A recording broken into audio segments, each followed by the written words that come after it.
Hey everybody, my name is 4D Clif, and welcome back to another exciting One Piece topic video. Thank you so much for joining me. Let's get into this. So, you might notice something a little different, okay?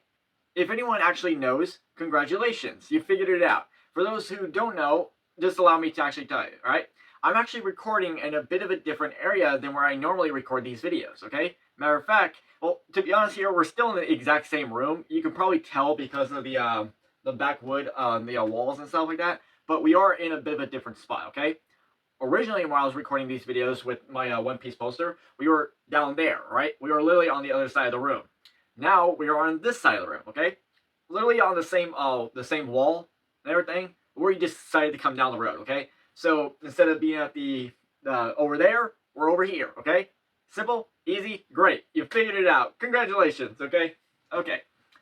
Alright, so, what do I want to discuss, right? What do I want to talk about, okay? What do I really want to discuss that was so important that I had to move my poster from down there to down here just to make a One Piece video, right? Was that really necessary? Did I have to do that? What's the point of it, alright? Does this really mean something? Does this hint at something, alright? Luffy, tell me now! Why? Actually, it doesn't really mean anything. I just decided, you know what? Maybe I should try and change up things a bit, right? Maybe, well, you know what? Change things up a bit doesn't really feel like the correct thing to say, because reality is nothing really changed. I mean, I just moved the little things around, just trying something different. Okay, all right. But you know what? Before we get off all tangents like that, going to completely different things that probably have nothing to really do with the video itself, let's just stay focused on the task at hand. Okay, this One Piece video, right? What is it about? Well, this is actually something that I do believe could be possible, right? And let me be very, very clear here on the matter, right? While I do believe it is something that could be possible, I will admit that I could also see it as being something that will never actually get brought up or mentioned in the actual story itself, okay? So, what do I really want to discuss here, right? What am I talking about, okay? What I want to go over and talk about is something to relate to Nami, alright? And to be honest, I made a lot of videos on Nami, right? Nearly hundreds of videos on Nami, alright? Even videos that I have nothing to really talk about Nami, I mention Nami, right? Even points where Nami has no relevance to the character or to the arc itself, I've always wanted to mention Nami, alright? Literally, Nami is my favorite character, so literally, can't you blame me? And for this matter is, I wanted to say something about Nami, alright? Okay. This is what I want to discuss here, okay?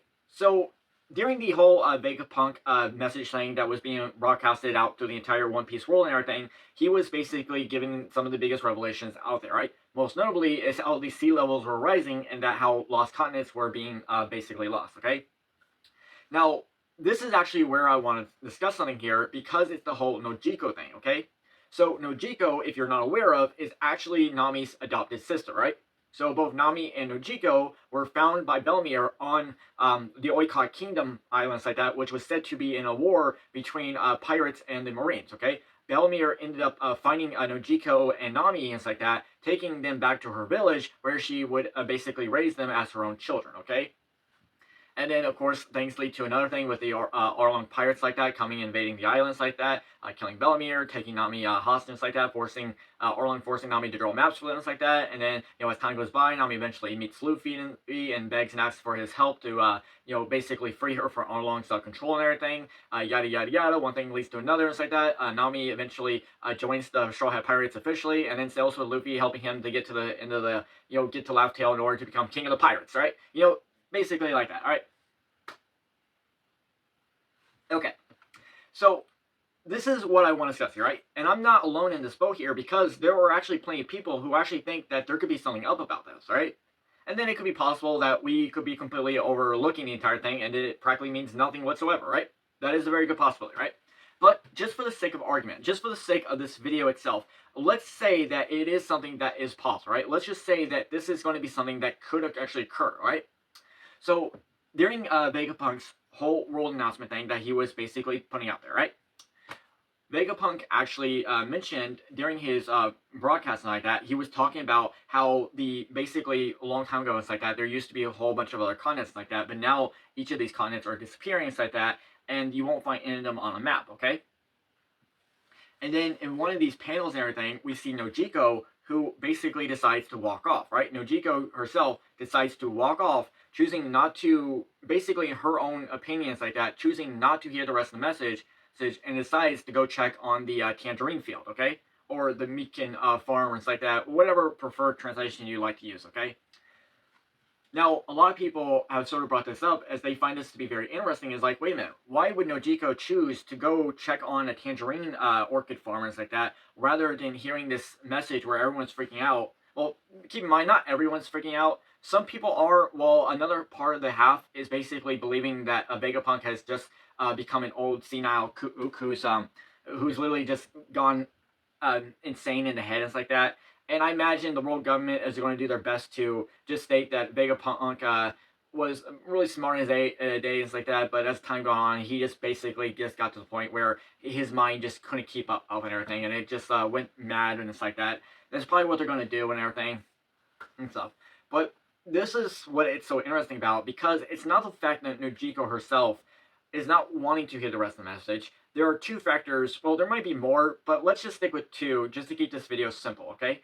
There are two simple factors that we can assume by why Nojiko would choose to walk off from this, okay? Let's look at the first one, okay? So the first one is this, right? So Vegapunk was talking about and speaking very clearly here about the difference, and we're basically speaking how the continental fragments, okay? How some continents are no longer there anymore, okay?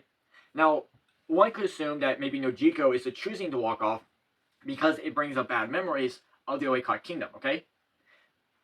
Even though in the context of it, we never seen the Oykot kingdom itself, right? Never actually seen it, okay? Now, because of the whole ordeal that happened, that we're led to believe that it was basically something that occurred between a war between a pirate and the Marines itself, where Belmir was a part of that Marine group, right? Which completely devastated the entire island itself, right? Which really makes you think that someone big had to be a part of that, okay? There might be something more to that that Oda can literally give us, okay? Alright. Now, going into it, Nojiko decides to walk off after that. And you could basically bring up that Nojiko doesn't want to basically hear that because she already is aware of that, okay? She's already aware that some islands have basically lost and stuff like that. And it's probably not just due to the fact of storms, okay? But what if we assume that there is something more to this? What if we can basically take the opportunity and actually state that Nojiko is walking off because she knows more than what we're led to believe? She knows more than what we are intentionally basically wanting to accept, okay? So, if Nojiko actually knows something, how could that actually work out? Now, there are a good points and factors here, okay? So, one thing to point out here is that some people actually think that it could be possible that the Oykot Kingdom was not actually attacked by pirates, but is instead was actually attacked by, was actually part of a rabbit hunt, okay? You know, basically the Celestial Dragon's 2-year yearly rabbit hunt, okay? And it's interesting to point out here that some people have actually mentioned that Nami's birth year, the Oykot Kingdoms like that, would actually fall under a good timeline when these rabbit hunting competitions would actually take place, okay? Doesn't necessarily mean 100% factual that that's actually true, okay? But let's think of these circumstances here, okay? If by chance, let's say Belmir was in the same position as Dragon, right? Remember when the whole situation with the God Valley incidents like that? Dragon, who is basically appears there and like that as a young Marine recruit, okay? What if we can assume something very similar in this nature, where Belmir herself was assigned to actually go there and like that, go to the Oykot Kingdom and like that, as a Marine recruit like that, who was basically in charge of like, well, not really in charge, but, you know, basically given a task and an order and like that. And then eventually one thing led to another, and then, you know, maybe Belmir and the others realized that they that there was more going on here and like that, and then maybe they decided to fight against the God's Knights or Celestial Dragons, who's ever there, right? And keep in mind, when I'm referring to the Celestial Dragons, I'm not referring to those creepy fodder ones like that, right? No, right? Really, when I'm referring to God's Knights, keep in mind, I'm referring to like, well, when I'm referring to Celestial Dragons, I'm referring to characters like the God's Knights or the Five Elders, the Gorsei, or Emo, okay? Literally, those are the most, those are really part of the most dominant ones that we really need to keep an eye out. I mean, to be honest, some of them haven't really done something all that much in the manga itself, but still, they are basically given a point of view where you think, oh yeah, they mean something, right? Even if you don't see it, you can definitely say, oh yeah, they mean something. They mean something, people. They mean something, people. Okay. So, if by chance there was this whole rabbit hunting competition on the Oykot Kingdom, okay? And then with the whole announcement here that Vegapunk is actually talking about how this whole event, how this whole sea levels rising is not an ordinary thing, but is actually something that is being caused itself, all right? Is purposely being caused, okay? If Nojiko knows this, if Nojiko actually knows about all this, okay? That could actually turn the tables on something very interesting, okay? Now, another point to really discuss here, while we're on top of it, like, is the whole situation of the Oykot Kingdom, okay? So, here's something to point out here, okay? So, when Oda was introducing Nami's backstory and stuff like that, usually the way Oda does backstories, typically on a more common level and stuff like that, through different points in manga like that, is basically 2 points, okay? You get the ordinary backstory, so basically there's sort of like a few points here, right? So, one part of the backstory you have is a character's personal backstory, okay? A character's own backstory, okay? This is basically where a character themselves is actually remembering something or is basically detailing the events themselves to another person, okay? So think of the whole Nami situation, right? When Nami is basically remembering the events of, basically remembering the event and stuff like that happened before Arlong arrived and the whole ordeal, what happened with Bellemere and all that, stuff like that, Nami is remembering that herself, okay? However, as the chapter and pages go on, Nami eventually gets into another flashback, okay? Well, technically not Nami herself, but when Nami is talking to Ginzo, it is Ginzo who actually tells Nami the events of what happened on the Oykot Kingdom, okay? Now, this is interesting because this could actually give a possibility on why Oda might actually dive into another backstory for Nami for this case, is because in typical fashion here, Oda usually uses the narrator box to go into another deeper backstory, right? A lot of times, okay? Matter of fact, a good example is the Loki one, okay? When Loki was basically detailing the events of what happened to his father, to Harold and everything, what happened during the events of the castle, it is in the narrator box that comes in and basically goes in deeper into the past, all right? Where we actually meet Harold, which then leads into the birth of Loki, which then leads into the introduction of Loki meeting Rox, which then leads into the whole situation of, Rox wanting to have Harold join his crew, then leading into the situation where basically the situation with the Kuja pirate, and then leading to the situation of the God Valley incident, and yada yada yada, and then leading into the whole aftermath where Roger and Garp had to team up to take down Rox, basically that whole thing, okay? Is the narrator box that leads us into all that, okay? But Oda didn't use a narrator box for this typical thing. He had Ginzo. Now, this is interesting because of a good factor here, okay? So, Ginzo was not there for the events of what actually occurred on the island itself. He was there when Bellemere arrived on Cocoyashi Village when Bellemere arrived with Nojiko and Nami, alright? And one interesting fact here is that both Nami and Nojiko had a terrible fever that day, okay? And there was a heavy storm. How oddly creative or how oddly interesting could it be is that when Nami actually got sick again due to the Ketsia bite, the bug bite that she got on Little Garden, which basically gave her high fever and stuff like that, almost allowing her to predict weather out of nonstop. But in a way, it almost didn't feel like she was predicting the weather. It almost felt like she was actually creating physically out of her own mind, okay? But she doesn't have a Delphrid. So what exactly is that? Could that be some type of secret power, some secret technique? I mean, Oda is definitely introducing regular humans with special bloodlines, okay? There are definitely interesting races in the One Piece world, like that. Some are typical, but then others you basically view as like, interesting. Like the Buccaneers, for example, or the Davy clan, okay? What exactly is it that makes them so special, alright? And then you never know. Nami herself could actually have some type of special bloodline, okay? Now, this is why this is interesting for the fact here, okay? Since Gunzo was not there, right? Everything that he's basically telling Nami, right?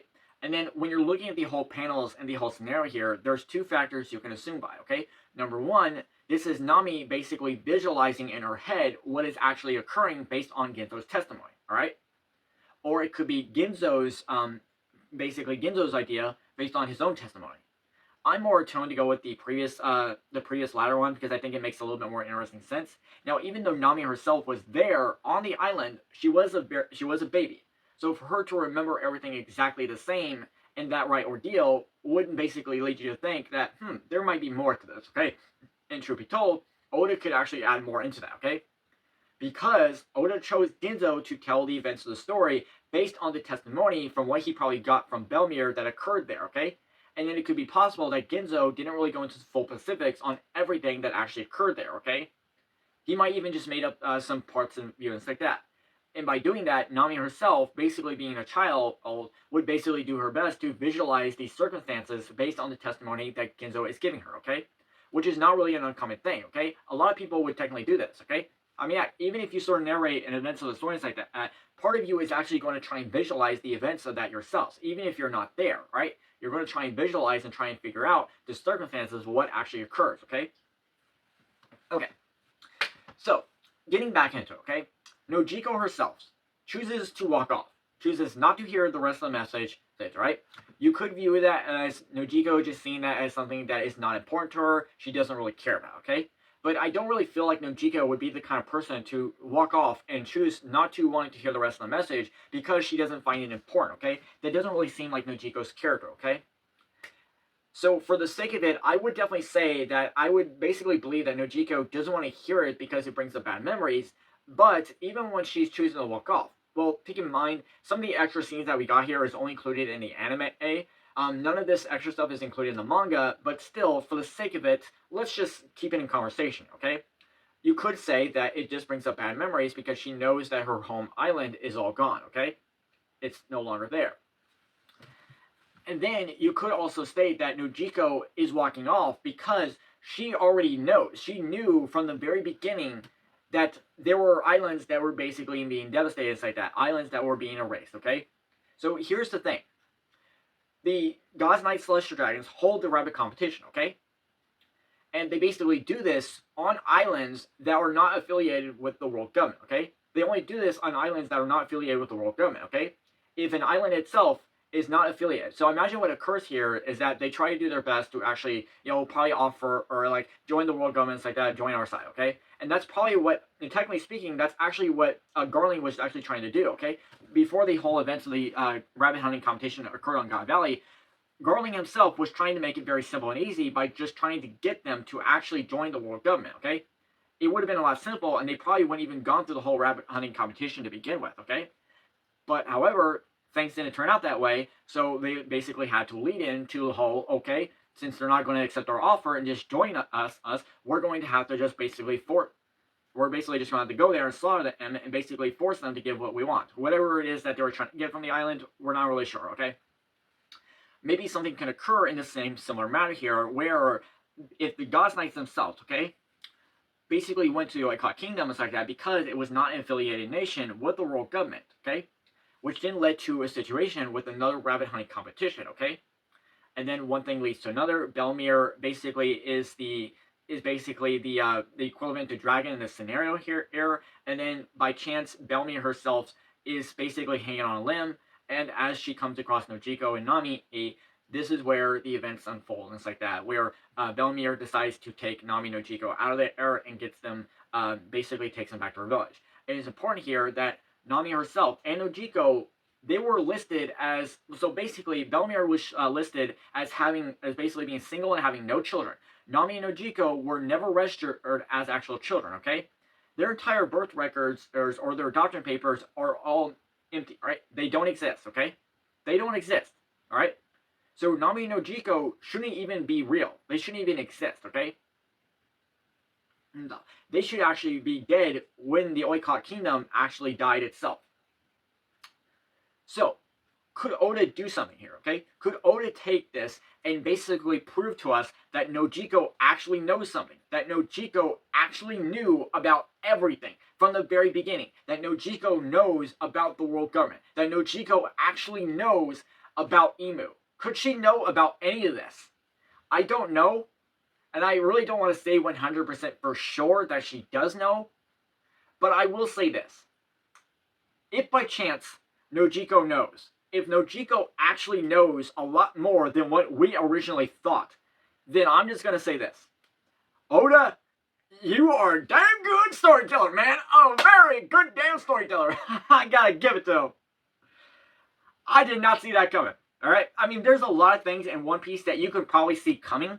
Even if it's not a guaranteed, this would definitely be something that you would probably say, okay, I did not see that coming. But hey, what can you really do about it? What can you really do? So, look, overall, the point of this conversation here is to basically just ask the very simple question, alright? Does Nojiko really know? Did Nojiko choose to walk off because the message itself wasn't really important to her, okay? Did she choose to walk off because it just brings up bad memories, alright? Did she choose to walk off because she actually knows what actually occurred that day, and she knows that the world government is purposely erasing islands from existence, okay? Could this all be possible, alright? Could this even lead into a bigger reason on why Nami herself wants to draw a map of the world, alright? To be honest, I don't think any of us have the answers. All we can do is speculate and theorize, okay? So, with all much to ado, this will be the end of this video, alright? So look, thank you so much for joining me. My name is 4D Clif, and I hope you had a great time enjoying my One Piece theory video. If you liked my content, you liked anything I had to suggest in this video itself, please let me know in the comment section below. Feel free to subscribe to the channel, hit notification bells, and please stay tuned for another video as soon as possible. So allow me to end off the video by saying, have a great day everybody, and see you next time.